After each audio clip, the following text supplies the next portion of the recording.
Saludos, estimados alumnos, amigos, amantes de la historia, colegas, público en general. Acá estamos nuevamente con otro video, ¿no?, de los del curso de historia, que viene a ser un tema muy trascendental de la historia contemporánea del siglo XX. Esta vez hablaremos de la grandiosa Revolución Rusa.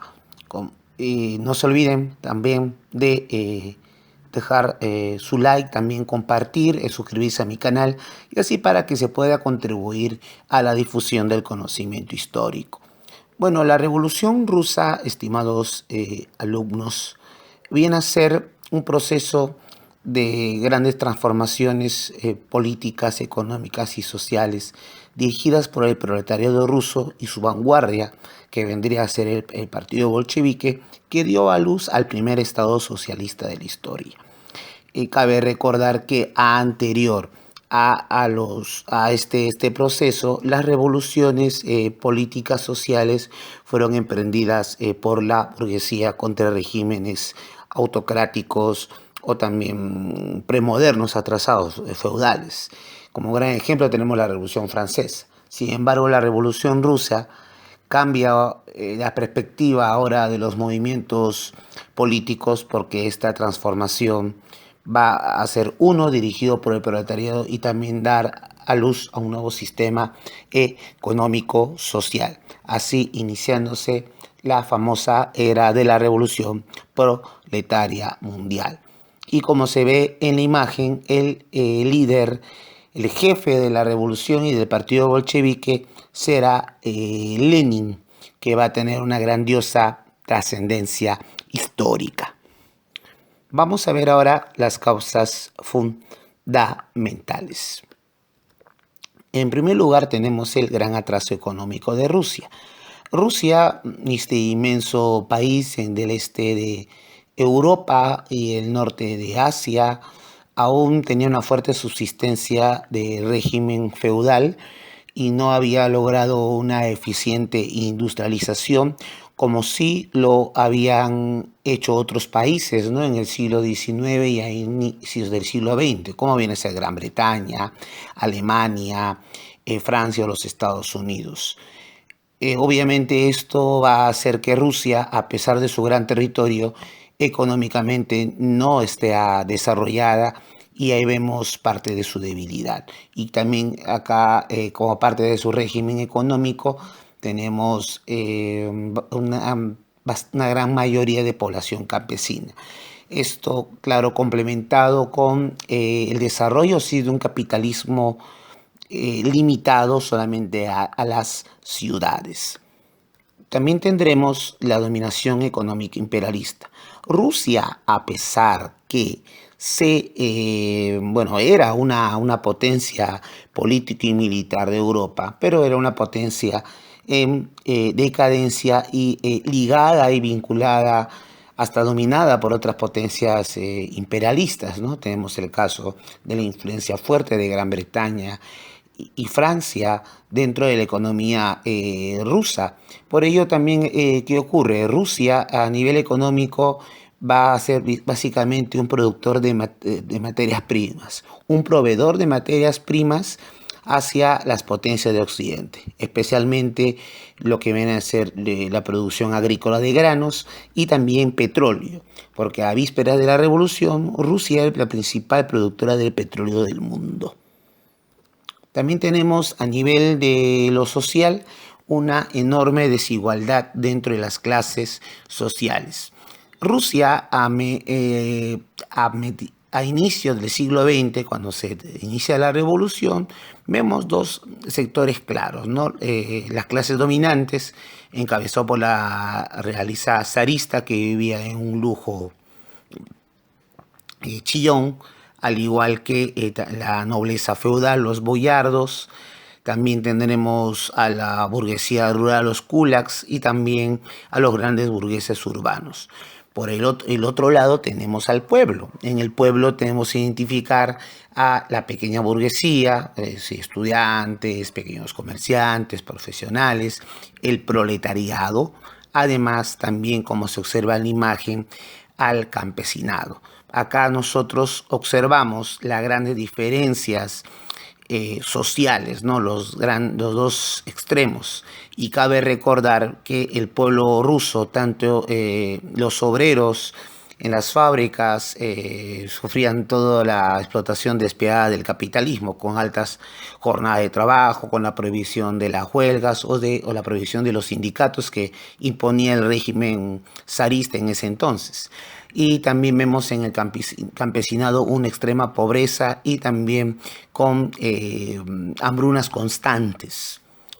Luego, en el ámbito también social, tenemos el avance de las propias luchas sociales, especialmente la lucha de la clase obrera por mayores salarios, por mejores condiciones de trabajo, por la reducción de la jornada. Y a partir de la lucha del movimiento obrero ruso, se va dándose una mayor politización de la clase proletaria, que conllevaría también a la difusión de ideas políticas que provenían de Occidente. Específicamente hablamos del anarquismo y también del comunismo. A nivel de lo político, también tenemos otra causa esencial, que sería la existencia de la autocracia zarista. El zarismo, este régimen absolutista y despótico que venía existiendo desde el siglo XVI, prohibía las libertades políticas fundamentales del pueblo ruso. Este régimen zarista va a estar ya en decadencia desde mediados del siglo XIX, y eso se expresa mejor, ¿no?, a inicio del siglo XX, cuyo último gobernante del régimen zarista será el famoso zar Nicolás II de la dinastía Romanov, el cual lo observamos en la parte central de la fotografía. También acá, como parte de las causas políticas de la Revolución Rusa, tenemos la participación rusa en la Primera Guerra Mundial, en la Gran Guerra. Cabe recordar que Rusia participa al lado de las potencias del Entente, junto con Gran Bretaña y con Francia, contra las potencias centrales. Sin embargo, la participación rusa fue un desastre militar. Enfrentó en el frente oriental a Alemania, pero el imperio germano lo va a derrotar en sucesivas batallas. Obviamente las derrotas en la Gran Guerra van a agudizar el problema político que ya se vivía en Rusia. Y viendo obviamente estas circunstancias, el pueblo ruso pide y exigía al régimen zarista el retiro de Rusia de la Primera Guerra Mundial, puesto que esta contienda estaba desangrando a la nación y prácticamente los hijos del pueblo, que eran reclutados de manera forzosa, iban a morir al frente. Y finalmente tendremos, a nivel de las causas de la revolución, la difusión de las ideas marxistas. Acá, como un hito muy importante y trascendental, tenemos la fundación del Partido Socialdemócrata a finales del siglo XIX. Este Partido Socialdemócrata asumía la ideología del proletariado, el marxismo, pero posteriormente va a haber una división, ¿no?, entre los moderados y también los radicales. Entre los moderados está el grupo de los mencheviques, y en el grupo radical tendremos a los bolcheviques, y acá tenemos el liderazgo de Vladimir Ilich Ulyanov, el gran Lenin, que sería el jefe de la revolución rusa. Y acá tenemos una frase esencial de Lenin, que lo observamos en la imagen: la democracia es una forma de gobierno en la que cada 4 años se cambia de tirano. Obviamente esto refiriéndose a la democracia burguesa. Por contraparte, Lenin proponía la dictadura del proletariado para así forjar el socialismo que sería producto de la revolución. Bueno, no solamente estaría Lenin, ¿no?, con los bolcheviques, también tenemos la participación de León Trotsky, de José Stalin, entre otros. Desarrollo de la revolución. Hay que ver que la Revolución Rusa se dividió notoriamente en 2 momentos. El primer momento será la Revolución de Febrero, en 1917. ¿Qué ocurre aquí? A partir de una serie de movimientos de las masas urbanas, de huelgas generales que se daban en las principales ciudades rusas, el régimen zarista cae. Nicolás II es derrocado y se va a abolir la monarquía. Se funda un régimen republicano dirigido por los mencheviques. Específicamente se instala un gobierno provisional que será encabezado por Alexander Kerensky. Sin embargo, los mencheviques no lograron realizar las reformas que el pueblo ruso esperaba. La clase obrera exigía mayores salarios, el campesinado pedía tierras y también el pueblo en su conjunto exigía que Rusia se retire de la Primera Guerra Mundial, cosas que no se cumplieron y este régimen entraría a una rápida impopularidad, algo que los bolcheviques aprovecharían para poder posteriormente tomar el poder. Acá una cuestión muy esencial, un hecho crucial dentro de este proceso de la Revolución de Febrero sería un intento de golpe contrarrevolucionario dirigido por Kornilov. Y en este golpe los mencheviques se vieron incapaces de enfrentarlo y fueron los bolcheviques a través de los consejos populares, los famosos soviets, que enfrentaron y resistieron y derrotaron así el golpe contrarrevolucionario. Y era más que obvio que para ya a mediados de 1917 el poder lo tenían, el poder del movimiento social lo tenían los bolcheviques con Lenin. Y de ahí también tenemos la famosa frase de Lenin, sus famosas tesis de abril, es todo el poder a los soviets. Es decir, que el poder del Estado vaya y que lo encarne el pueblo organizado. Ahí tenemos también en las diversas protestas de los sectores populares rusos a favor de un cambio inmediato. Y vamos a tener la segunda fase de la revolución, la famosa revolución de octubre, con los bolcheviques a la cabeza, donde tendremos que tomarían el poder con el famoso asalto al Palacio de Invierno de Petrogrado, que era la sede de gobierno. Eso se va a dar el 25 de octubre de 1917, así instalándose la famosa República de los Soviets. Bueno, el gobierno bolchevique se van a tomar diversas medidas. Tenemos acá la instalación de la dictadura del proletariado, la confiscación de las propiedades a los nobles y a los burgueses, una reforma agraria a favor del campesinado, donde se les entrega tierras, y también algo que el pueblo ruso pedía ya hace tiempo, que vendría a ser que Rusia se retire de la Primera Guerra Mundial.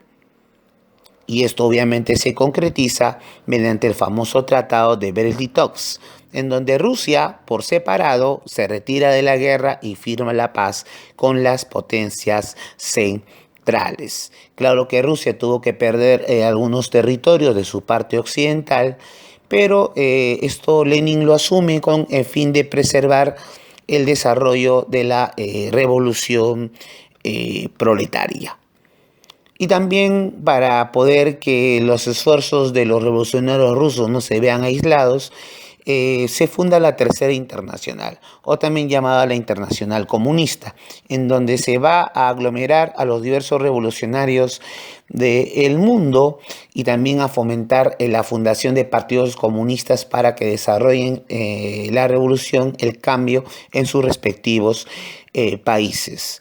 Esto va a tener una gran repercusión, puesto que a partir de estos momentos los movimientos sociales del siglo XX van a tomar como ejemplo la revolución proletaria en Rusia. Ante estas circunstancias vamos a observar que los sectores derrocados por la revolución, tanto nobles, burgueses, vinculados a las potencias imperialistas, anarquistas, mencheviques, entre otros, y más con las potencias capitalistas que fueron afectadas por la revolución, como Inglaterra, Francia, Estados Unidos, Japón, van a promover una guerra civil para acabar con el poder de los bolcheviques. Acá tendremos la famosa Guerra Civil Rusa entre 1918 y 1920. En esta guerra civil, el ejército blanco, donde vamos a tener a los sectores reaccionarios, se va a enfrentar al bando bolchevique, y es en este contexto donde se funda el famoso Ejército Rojo, que sería la fuerza armada de la nueva Rusia. Finalmente, la victoria le va a corresponder a los revolucionarios. Y también vamos a observar que Lenin, viendo que Rusia estaba económicamente deprimida por el mismo atraso económico y por la guerra, y también por la convulsión revolucionaria, propone la famosa nueva política económica, que consistía en hacer ciertas concesiones a los sectores burgueses, pero que estén aliados con el proletariado para poder desarrollar la economía rusa. Tenemos el fomento del comercio, también de la industria, de las manufacturas, también el desarrollo agrícola, con el objetivo de que se dé un crecimiento económico y así solucionar los problemas inmediatos que se estaban dándose en Rusia. Bueno, esto posteriormente va a ser abolido, ¿no? La nueva política económica llamada la NEP. Y para poder que los bolcheviques consoliden su poder en Rusia, vamos a tener la fundación de la URSS, la famosa Unión de Repúblicas Socialistas Soviéticas, en 1922, porque cabe recordar que el Imperio de los Zares sometía a diversos pueblos, ya sea del Cáucaso y también de Asia Central. Por lo tanto, se determina que estos pueblos puedan también guiarse, pueden dirigir sus destinos, pero obviamente bajo la orientación del socialismo. Así aparece este nuevo Estado, este Estado obrero proletario, que será el símbolo de la revolución mundial. Acá tendremos las dimensiones de la Unión Soviética, que poco a poco, bueno, algunas repúblicas se fueron incorporando, ¿no?, a este gran Estado que sería el símbolo del socialismo durante el siglo XX. Y bueno, a partir del año 24, Lenin va a fallecer. Hay una lucha por el poder a nivel político entre dos facciones del partido bolchevique. Tenemos la facción dirigida por Trotsky y la facción dirigida por Stalin. Al final, la facción de Stalin sale victoriosa y tomará el poder, y van a dirigirlos, se va a dirigir los destinos de la Unión Soviética hasta 1953. Este régimen de Stalin es crucial, es esencial, porque se va a aplicar los famosos planes quinquenales, que vienen a ser programas para la industrialización de la Unión Soviética, puesto que los bolcheviques eran conscientes que para que el país experimente un verdadero desarrollo económico y también pueda enfrentar a las potencias imperialistas, era necesario la modernización de la economía a partir de la industrialización, y fue una industrialización acelerada que tuvo grandes frutos en los siguientes años. También acá tenemos la colectivización de la agricultura, que fue en el fondo una lucha contra la burguesía rural, contra los famosos kulaks, que estaban aliados a campesinos conservadores que querían mantener sus privilegios en el sector rural. Y también otra medida que realiza Stalin sería las purgas dentro del partido bolchevique. Este partido bolchevique después sería rebautizado o renombrado como Partido Comunista de la Unión Soviética.